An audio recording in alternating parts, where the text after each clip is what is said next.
नमस्कार। अगस्ती संहिता वाचन इस उपक्रम में मैं वैद्या प्रियदर्शनी बापटकडूज आप सभी का और आदरणीय वैद्य विष्णु जोगळेकर सर का हार्दिक स्वागत करती हूँ। श्री चरक संहिता चिकित्सा स्थान त्रयोविंशोध्याय विषय चिकित्सा का वाचन चल रहा है। इसके अंतर्गत पिछले सत्र में सर ने हमें कणभ, उच्चिटिंग, मंडूक, गृहगोधिका, जलौका इस तरीके से बहुत सारे प्राणियों के विषाक्त लक्षणों के बारे में बताया था। हम श्लोक नंबर 164 तक आए थे। मैं सर से अनुरोध करती हूँ अध्याय वाचन का प्रारंभ करें।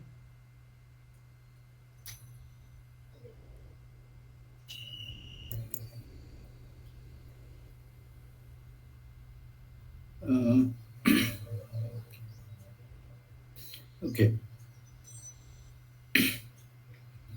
धन्यवाद। इस चरक संहिता वाचन उपक्रम में आप सभी का स्वागत है। तो मेरे ख्याल से आगे के 4-5 लोग शायद हो गए हैं, लेकिन मुझे अभी याद नहीं। तो फिर 165 से हम शुरुआत करते हैं। वातोल्बण विषाः प्रायः उच्चिटिंगाः सवृश्चिकाः वातपित्तोल्बणाः कीटाः श्लैष्मिकाः कणभादयः। तो यहाँ कीटों का वर्गीकरण वातोल्बण, जिसमें उच्चिटिंग और वृश्चिक आते हैं। बहुत सारे कीटक ऐसे हैं जो वात पित्तोल्बण है। वात और पित्त दोनों का उनमें प्राधान्य है। और फिर कणभ जैसे जो कीटक है वो श्लैष्मिक है। विष के गुणों में सभी गुण श्लेष्मा या कफ के विरुद्ध है।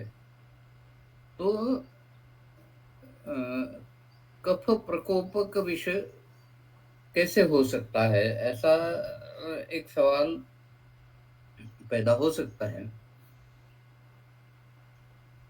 लेकिन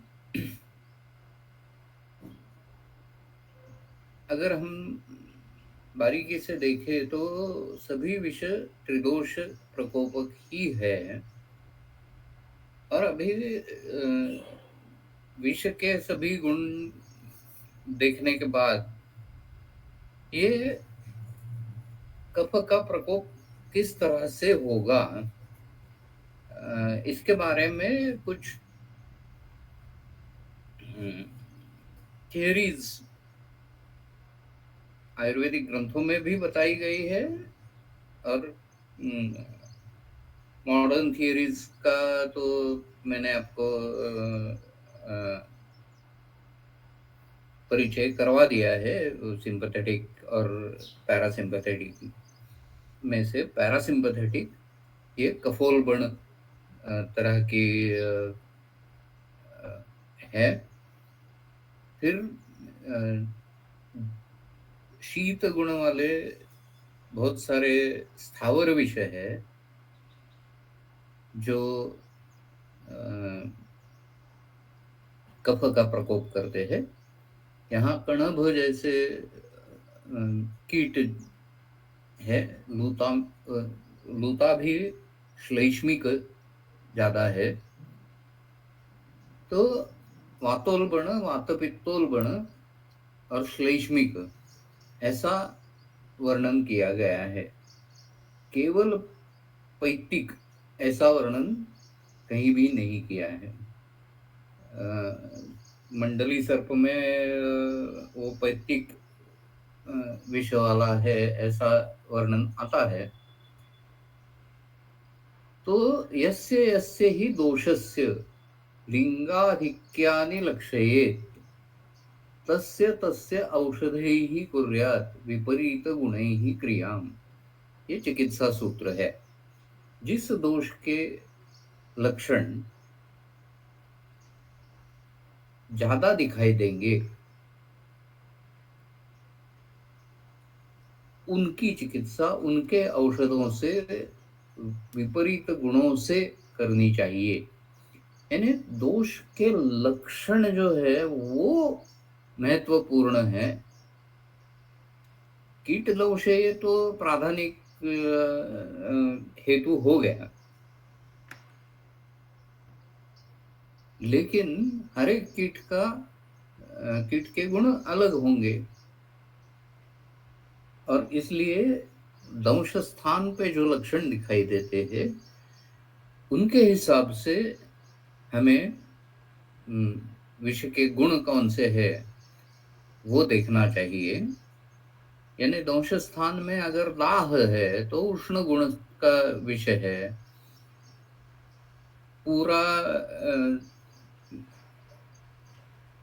पूरी शाखा ठंडी पड़ गई है तो वो शीत गुण से है। इस तरह से लक्षण देखने के बाद हमें पता चलना चाहिए। बहुत सारे लोगों का ऐसा होता है कि वो पहले हेतु तय करने को जाते हैं। हेतु यहाँ कीट दंश प्राधानिक हेतु है, तो ये कीट दंश प्राधानिक हेतु है तो वो विष है। विष के गुण क्या है? उष्ण, तीक्ष्ण, रुक्ष, लघु, शीत, रुक्ष, लघु, व्यवायी, विकासी वगैरह जो हमने 10 गुण देखे हैं वो देखते हैं, और उनके दिमाग में ये नहीं आता कि इन गुणों से कफ का प्रकोप कैसे होने वाला है। तो कफ का प्रकोप विष से होता ही नहीं है ऐसा समझ के वो वात और पित्त की चिकित्सा करते रहते हैं। कफज लक्षण जब होते हैं तो उसमें असफल हो जाते हैं। तो हेतु से गुणों का अनुमान ये तरीका ठीक है, लेकिन शुरुआत जो है वो हेतु से नहीं लक्षणों से होनी चाहिए, ऐसा मेरा कहना है। जो दृश्य है, दिखाई देता है, हम पूछ सकते हैं, स्पर्श करके जान सकते हैं, ऐसे सभी लक्षण बहुत महत्वपूर्ण है, और उन लक्षणों का इस बारीकी से अध्ययन जरूरी है। यानी अगर वेदना है तो वो वेदना एक जगह स्थिर है या वहां से किसी दिशा में चलती जा रही है, यानी वो ऊर्ध्वगामी है या अधोगामी है, उत्तरोत्तर अधिक तीव्र होती जा रही है या कम होती जा रही है।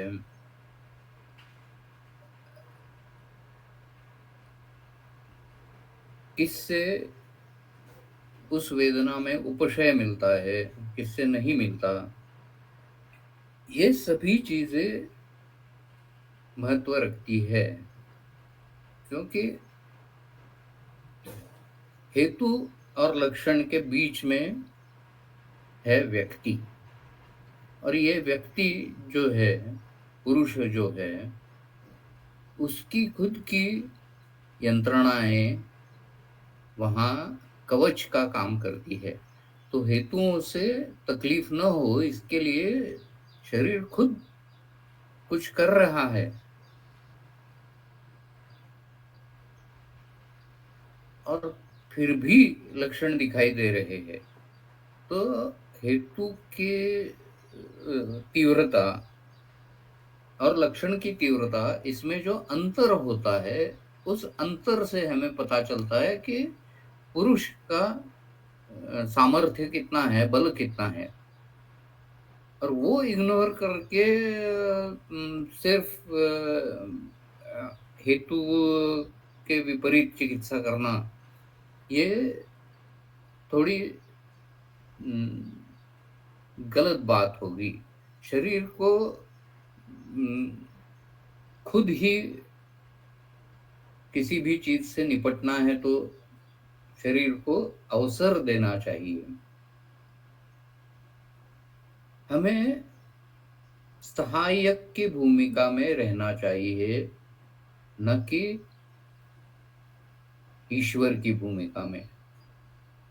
कई बार ये कहा जा चुका है कि न वैद्यः प्रभुरायुषः।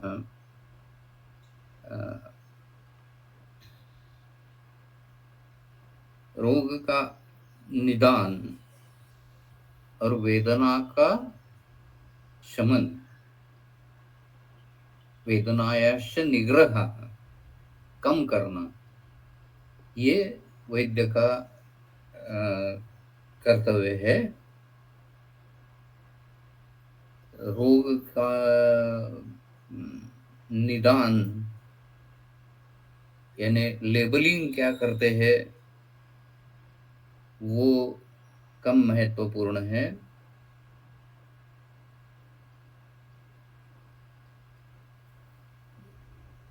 योजना जिसे कहते हैं, वो योजना इस तरह से होनी चाहिए कि रुग्ण का जो खुद का बल है उसे ही इस्तेमाल करना चाहिए। आतंक पंक मग्नानाम हस्तालंबोभिषज्जितम, यह वाक्य तो आपने जरूर सुना होगा। कीचड़ में कोई फंस गया है तो उसे उठाने के लिए हम बाहर से मदद जरूर कर सकते हैं, लेकिन वो सहारा लेना और उससे कीचड़ से बाहर आना, ये तो खुद कीचड़ में फंसे हुए आदमी को ही करना चाहिए। हम उसे हाथ दे सकते हैं, आजकल हम क्रेन से भी उठा सकते हैं, लेकिन वो पकड़ना तो काम रुग्ण का है। और दूसरी बात यह है कि रुग्ण का शरीर इतना सक्षम है कि वो जो भी क्षति आती है उस क्षति को पूरा करने के लिए, दुरुस्त करने के लिए सभी यंत्रणाएं शरीर में है।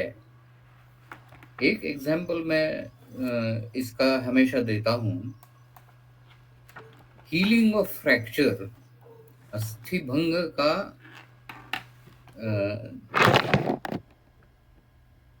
भर जाना, यह एक नैसर्गिक प्रक्रिया है। आपने कुछ भी चिकित्सा नहीं दी तो भी अस्थि भंग भर जाने वाला है। हम क्या करते हैं, हम सिर्फ अलाइनमेंट करते हैं, यानी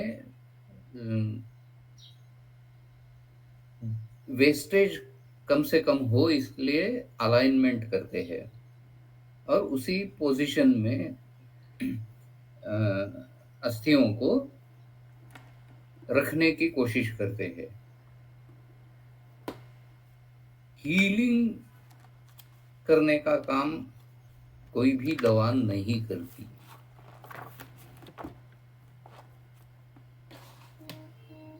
जो हीलिंग होता है वो शरीर में कम से कम 10,000 से ज्यादा बायोमोलिक्यूल्स है, जो जैसी जरूरत हो वैसे पैदा हो जाते हैं, भगन के यहाँ आते हैं और अपना काम करके चले जाते हैं, नष्ट हो जाते हैं।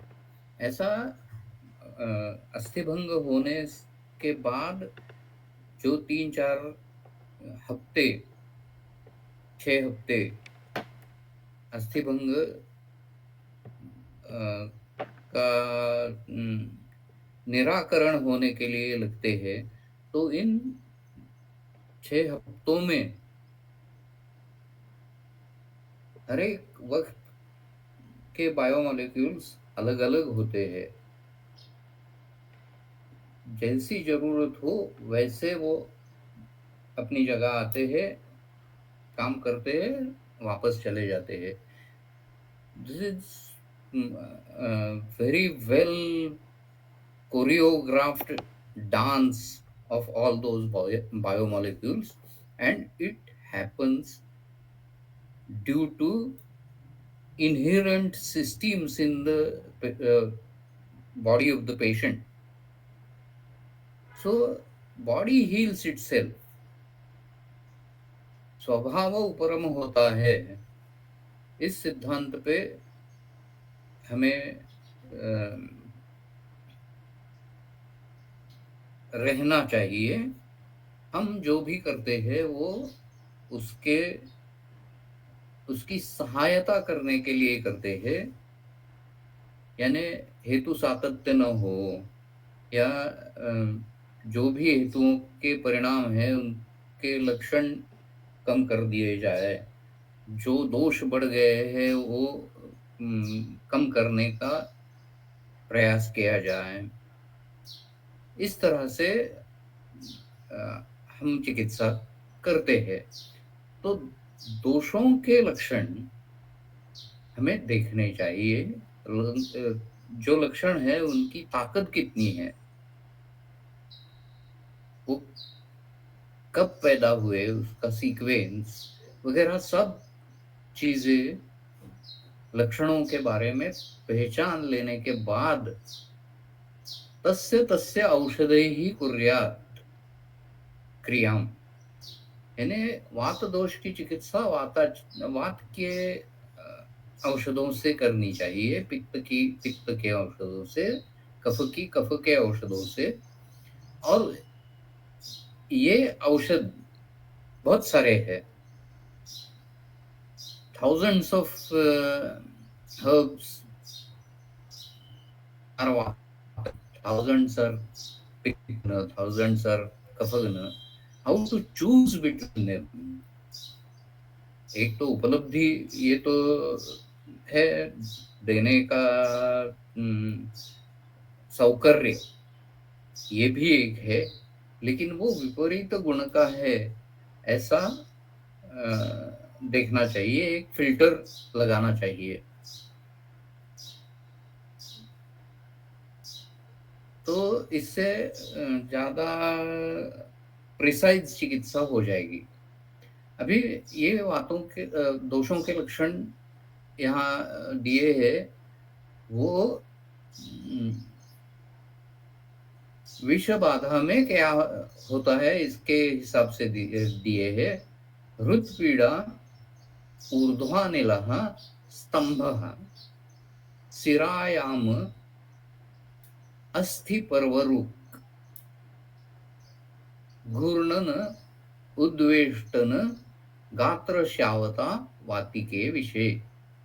हृदय में पीड़ा होती है, ऊर्ध्वश्वास लगता है।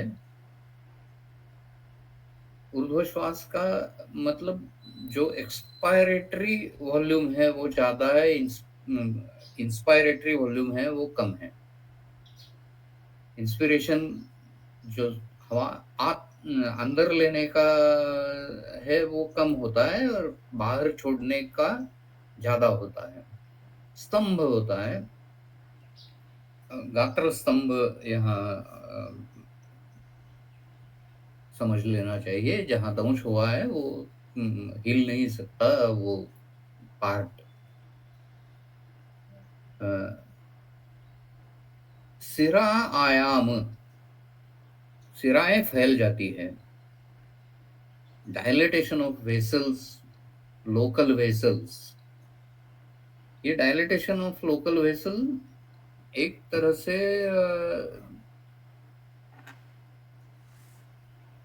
शरीर का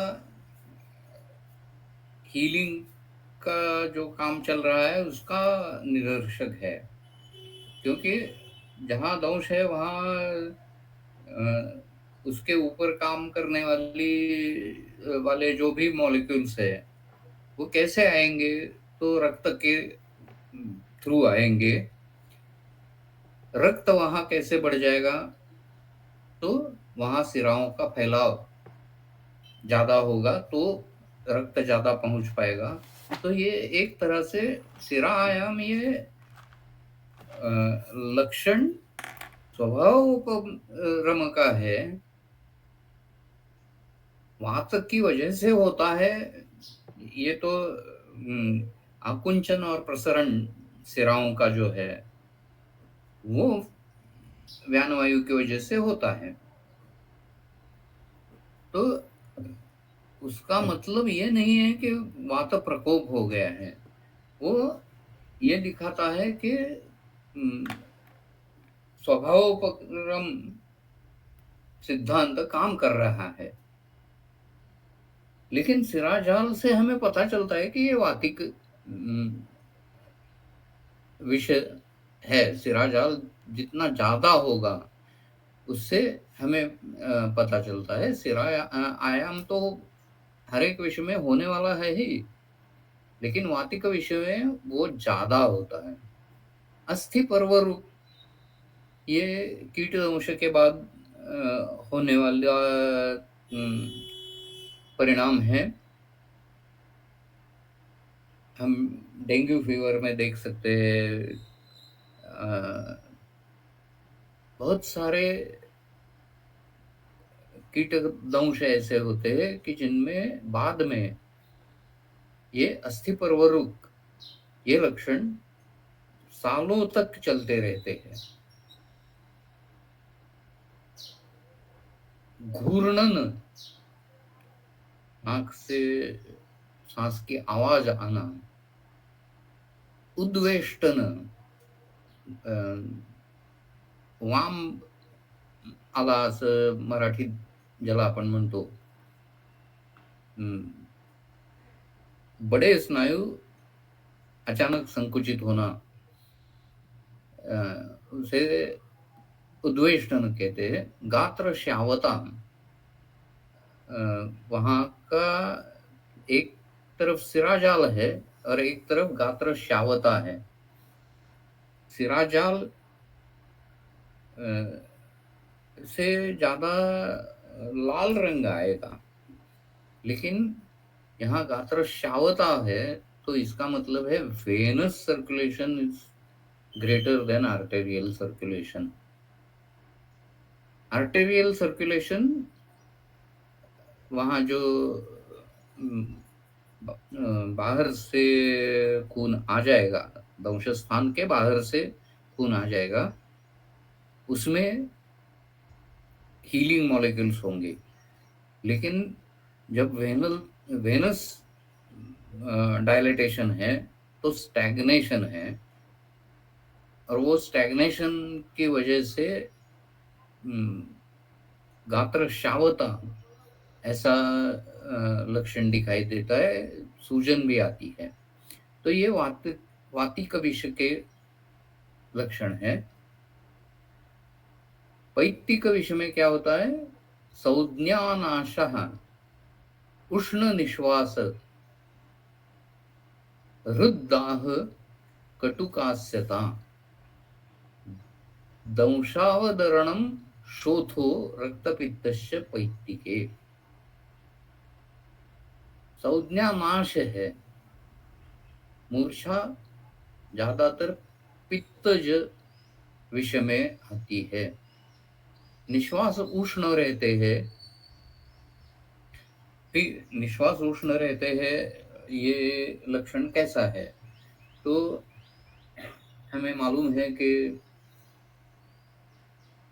ईडा और पिंगला ऐसे दो नाड़ियां श्वास का नियंत्रण करती है, और जब हम दोनों हाथ नाक पे रखते हैं और सांस लेते हैं छोड़ते हैं, तो हमें एक ही हाथ पे ज़्यादा हवा मालूम होगी। ईड़ा नाड़ी जो है वो सूर्य नाड़ी है, पिंगला चंद्र नाड़ी है।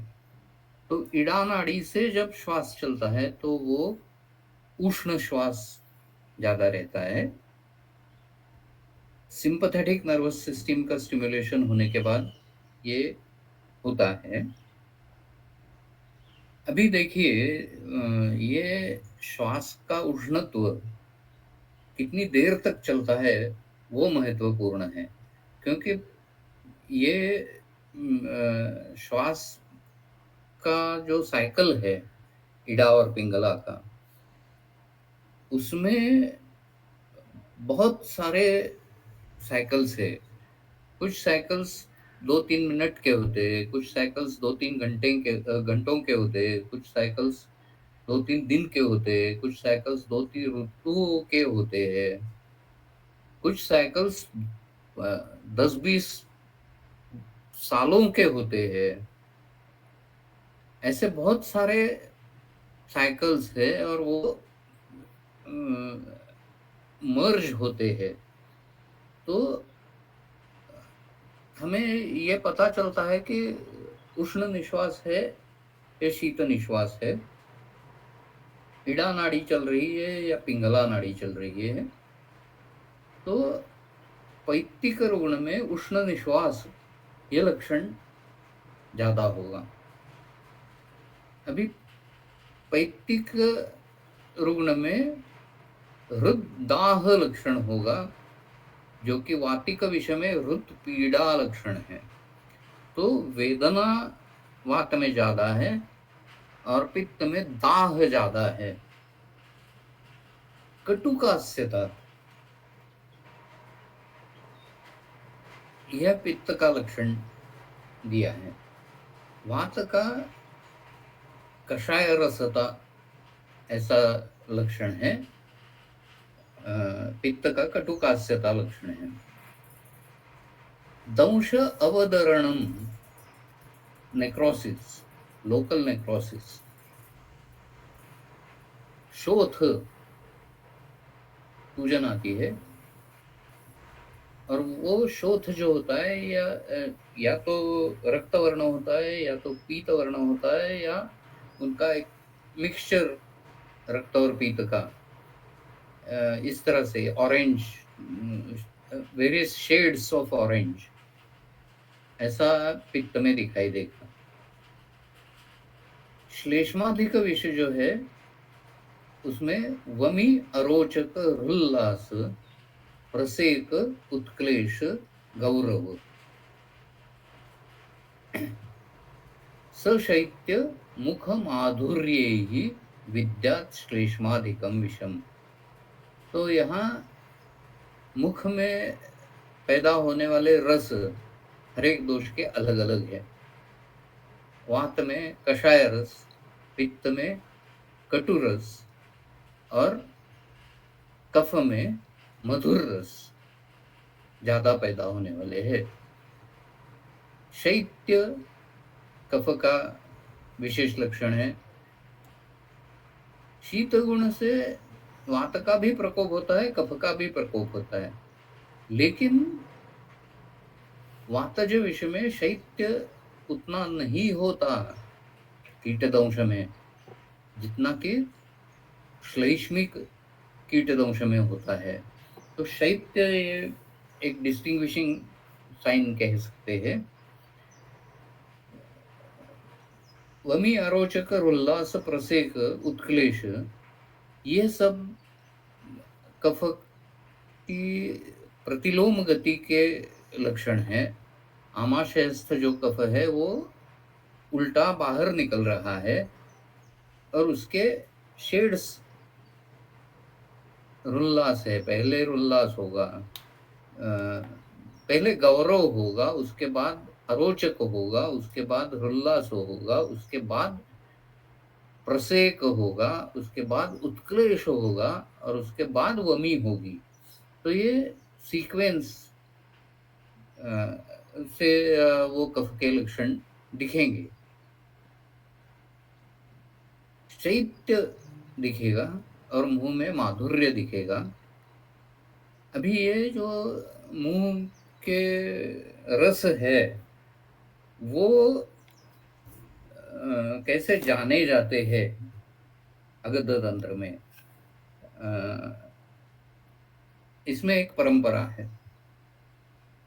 केरल में विषहारी लेह्यम का प्रयोग करते हैं। विषहारी लेह्यम में बहुत सारे स्थावर विषय है जो कि शोधन किए बिना ही इस्तेमाल करते हैं, और वो लेह बनाते हैं, विषहारी लेह्यम। और वो लेह नागवल्ली पत्र के ऊपर, खाने का पान जो होता है, वो पान के ऊपर वो लगाते हैं और रुग्ण को वो खाने को देते हैं, चबाने को देते हैं। तो उसके बाद उसकी टेस्ट पेशेंट जो बताएगा उसके ऊपर हमें वातज, पित्तज, कफज, सर्पदंश का भी ज्ञान होता है। ऐसा ट्रेडिशनल अगध तंत्र में कहा गया है, काफी कोरिलेशन उसमें है। तो ये तीनों दोषों के लक्षण यहाँ हमने देखे हैं। उसके बाद हम जाएंगे, तो अभी चिकित्सा के क्षेत्र में जाएंगे। अगला श्लोक जो है वो क्या करना है उसका है। तो खंडेन च व्रणालेपः तैलाभ्यंगश्च वातिके स्वेदो नाड़ीपुलाकाद्यैः ब्रूहणश्च विधिर्हितः। अभी यहाँ व्रणालेप, यहाँ आलेप संज्ञा दी गई है। लेप के तीनों प्रकार आपको मालूम होंगे, आलेप, प्रलेप और प्रदेह। ये आलेप है तो थिन लेप है, पतला लेप है एकदम। और वो कैसे करना है, तो खंडेन। अभी खंड शब्द जो है उसके हम शब्द कल्पद्रुम में अर्थ अगर देखेंगे तो उसके दो अर्थ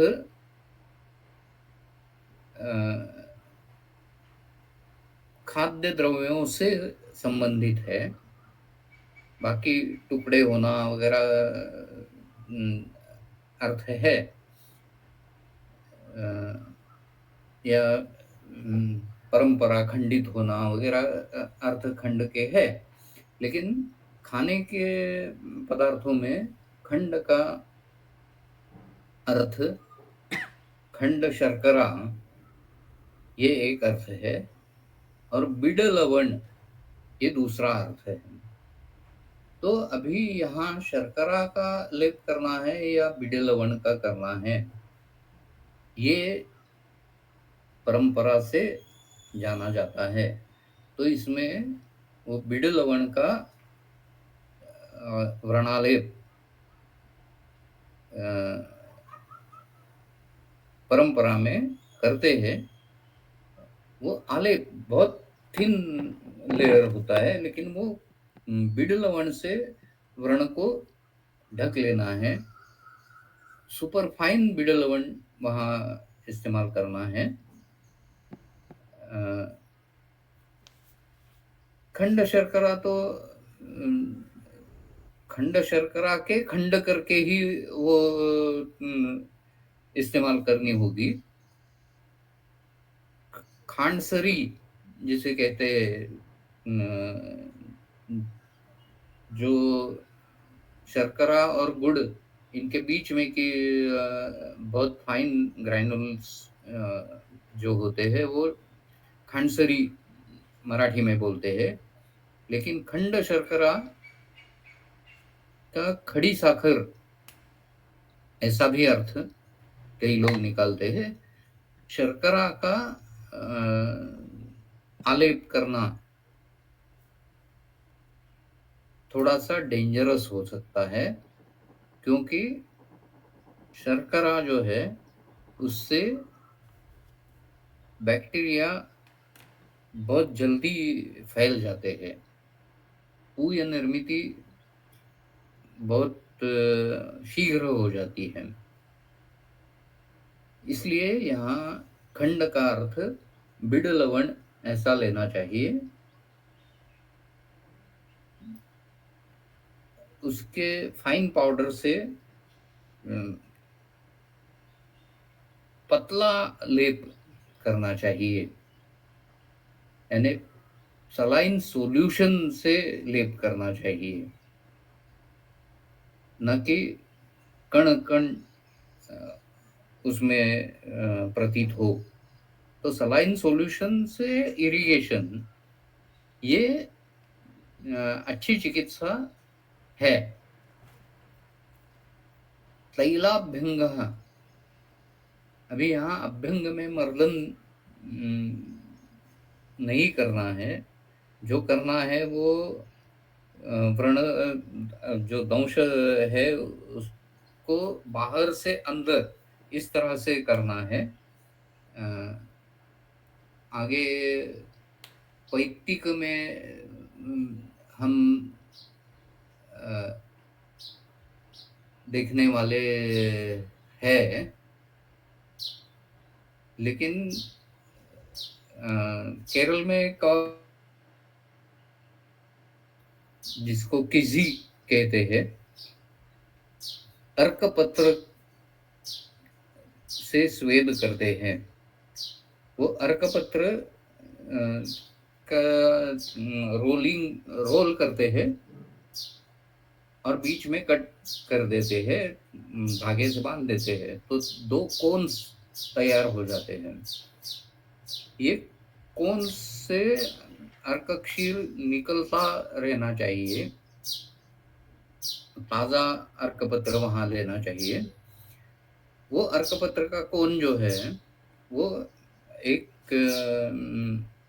क्या शैलो थाली में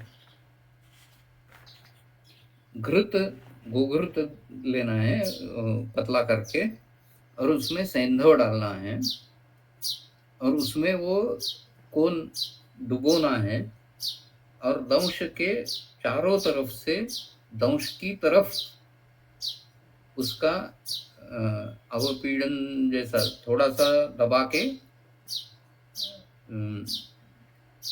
स्वेदन करना है। तो इसे किसी ऐसी संज्ञा केरल में दी जाती है। तो ये बिड लवण से, यहाँ बिड लवण लिखा है, परंपरा में सैंधव लवण का उपयोग किया जाता है।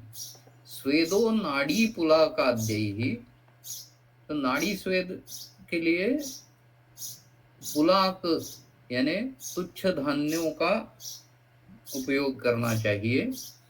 तुच्छ धान्य जैसा हम पिंड स्वेद करते हैं, उसमें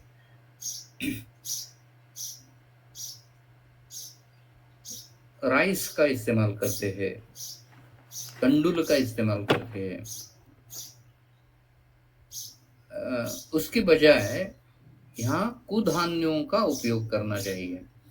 तो तुच्छ धान्यों का नाचनी है, रागी है, उसके कुधान्यों के अनेक प्रकार बाजार में मिलते हैं। तो वो उबाल के उसका वो कुक्ड कुधान्य जो होगा वो वस्त्र की पोटली में बांध के उससे हम पिंड स्वेद की तरह स्वेदन कर सकते हैं। नाड़ी स्वेद के लिए भी जो पानी हम इस्तेमाल करने वाले हैं उस पानी में कुधान्य डालने के बाद लोग निर्गुंडी पत्र का ज़्यादा उपयोग करते हैं, वो भी यहाँ उचित है, लेकिन कुधान्यों से भी हम नाड़ी स्वेद कर सकते हैं। और ब्रूहणश्च विधिर्हितः, तो वातिक विषबाधा जब है तब ब्रूहण विधि करना चाहिए, यानी खान पान जो है वो ब्रूहण होना चाहिए। अभी पैतिक विषय की तरफ हम जाते हैं। सुशीतैः स्तंभयेत् सैकैः प्रदेहैश्चापि पैतिकम्। हमने लेप के बारे में वात के यहाँ देखा आलेप है, यहाँ प्रदेह है। प्रदेह यानी अर्धांगुली इतना ठीक ऐसा प्रदेह होता है। आलेप प्रलेप प्रदेह, इसमें यहाँ प्रदेह होता है तो ठीक होता है। वो कैसा होना चाहिए? सुशीत, यानी आइस कोल्ड। कौन सा भी द्रव्य जो इस्तेमाल करना है उसमें शीत गुण तो होना ही चाहिए, और उसके साथ वो लेप भी और सेक द्रव्य भी आइस कोल्ड होना चाहिए। तो बिल्कुल ठंडा लेप यहाँ लगाना है। चंदन उशीर वगैरह यूजुअली इस्तेमाल किए जाते हैं। सेकैः सुशीतैः स्तंभयेत्, तो जो गात्र सेक करना है वो हम परिषेक भी कर सकते हैं, अवगाह भी कर सकते हैं। तो वो सुशीत इतना होना चाहिए कि उससे गात्र स्तंभन हो, हलचल बिल्कुल बंद हो जाए। इस तरह का पैतिक विषय में वर्णन किया गया है।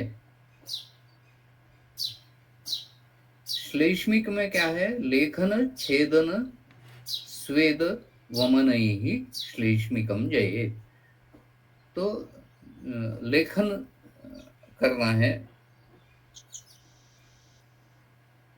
वो हम रफ, कौन से भी रफ या खुरदुरे ऐसे द्रव्य का इस्तेमाल कर सकते हैं। रंगोली उसमें एक है, रंगोली से हम लेखन अच्छी तरह से कर सकते हैं। या फिर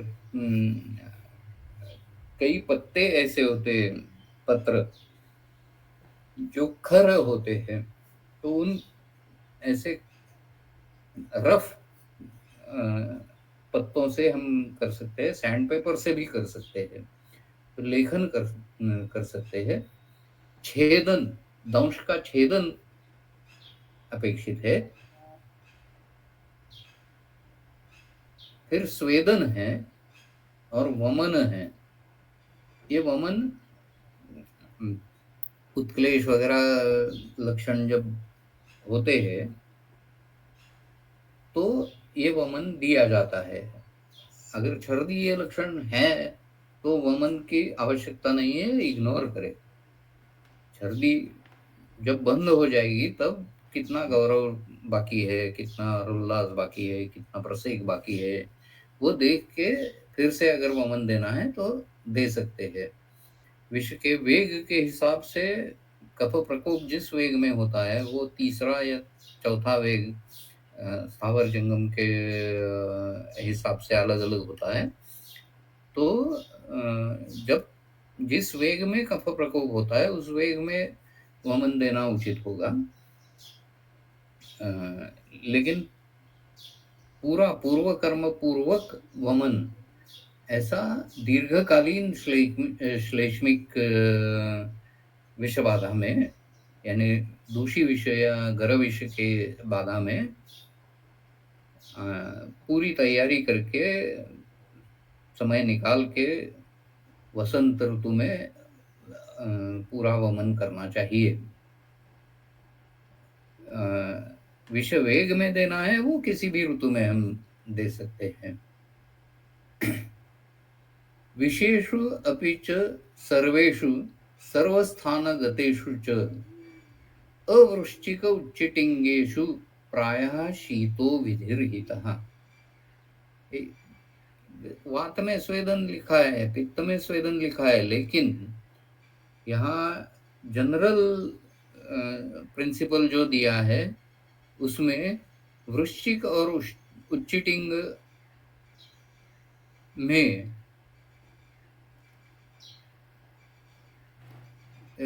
टिंग को छोड़ के अवृश्चिक उच्चिटिंग,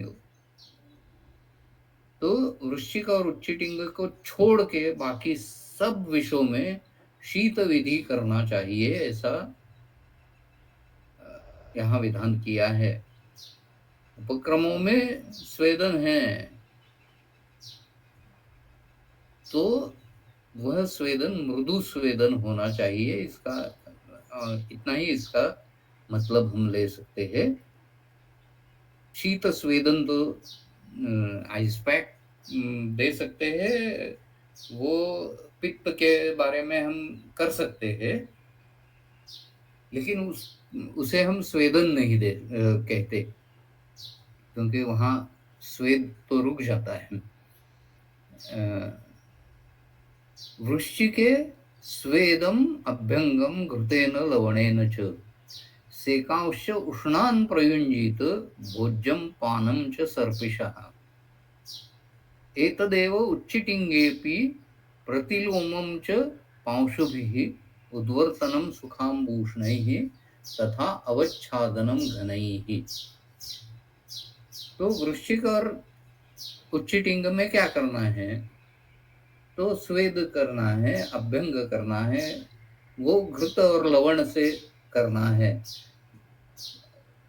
परंपरा में वहाँ अर्क क्षीर का भी इस्तेमाल करते हैं। हम यहाँ चित्रक मूल का भी प्रयोग कर सकते हैं। जो रक्त चित्रक है उसका मूल वृश्चिक विष के विपरीत है, वृश्चिक विष की दवा है, तो उसका उपयोग भी हम कर सकते हैं। अभ्यंग घृतेन लवणेन च, ये तो किसी उपक्रम के बारे में मैंने बताया। सेकांश उष्णान प्रयुंजित, जो परिषेक है वो उष्ण होने चाहिए। भोज्यम पानम च उष्णम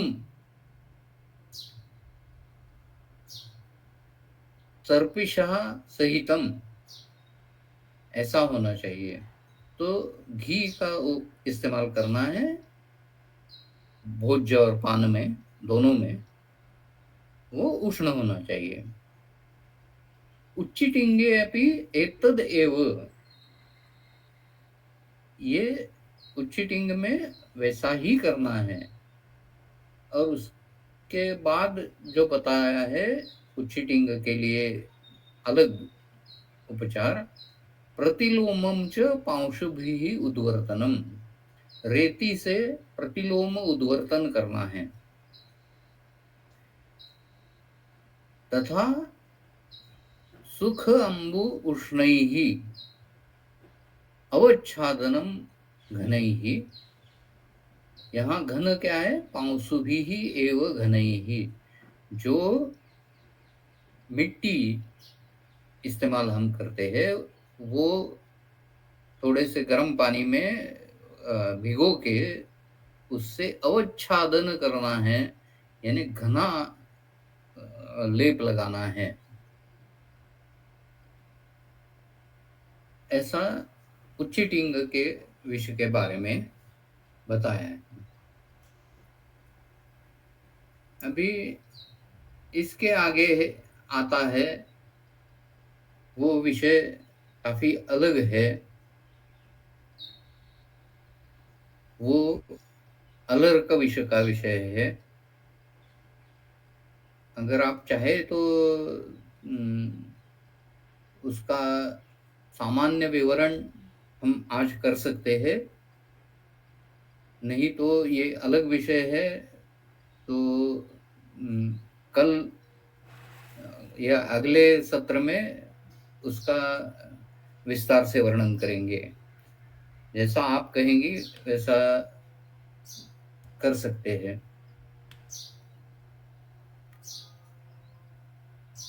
सर एका लेक्चरमध्ये जर ते छान सगळं होणार असेल अलर्क एकत्र तर जास्त चांगलं होईल असं वाटते. कारण परत एक आठवडामध्ये जातो ना म्हणून. हो बरोबर आहे. कारण आत्ता सांगितलं तर ते लक्षात राहणार नाही पुढच्या वेळी. हां, म्हणजे मध्ये 4-5 दिवस परत जातील रिपीट ना म्हणून करायला म्हटलं. लागेल. त्यामुळे एक नेक्स्ट लेक्चरला मला असं वाटतं घेतलं तर ते सलग होईल. हां. It's your decision. हां, म्हणजे मला असं वाटते बघा तरी. कोणाच्या कारण काही मध्ये शंका वेळ असतील जाईल ना तर म्हणून, बाकी काही नाही. आत्ता आपण शंका निरसन घेऊ शकतो हाँ, नक्कीच. हो, यस.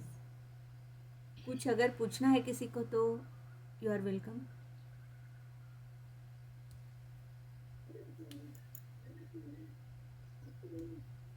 नहीं है शायद, यहाँ पर कुछ प्रश्न नहीं है, तो मेरे ख्याल से हम रुक सकते हैं आज.